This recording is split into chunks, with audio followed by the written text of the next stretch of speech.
Now imagine being stateless. That's what an adopted Pakistani girl born here is facing. As Temily Tianmay reports, questions are being raised about how permanent residents of non-Chinese descent can apply for a Hong Kong SAR passport. 24-year-old Maggie Cheung was born and raised here and has been a secondary school teacher for about a year. But Maggie is officially stateless. When she travelled to the UK a couple of years ago under a student exchange program, using a document of identity issued by the Hong Kong Immigration Department, she was almost denied entry.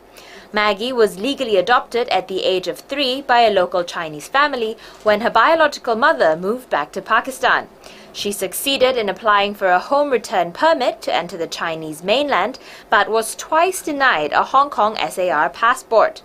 Reasons given to her by Immigration Department officials include not having Chinese blood and not having a stable salary while she was still a student. I've raised her for over 20 years, her adoptive mother says.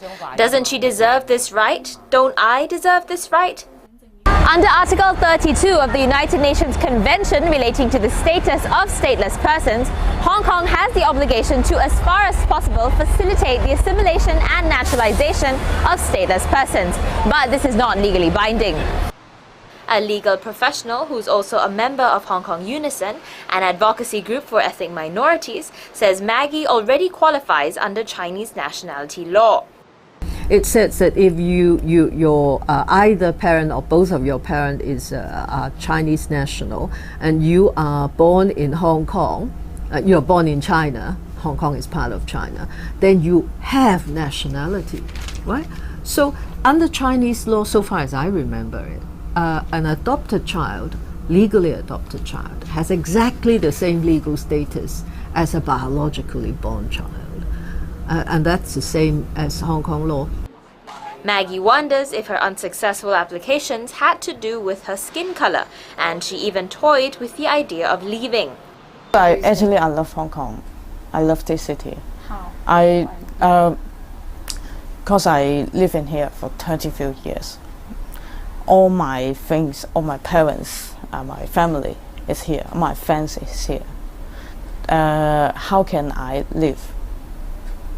Yeah, and then I'm not willing to give up. I'm not willing. I want to really fight for my right with the government.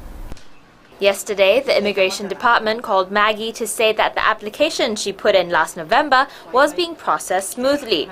Still, Maggie doesn't plan to relax until she has the passport she deserves firmly in her hands. Temily Tianmay, TVB News.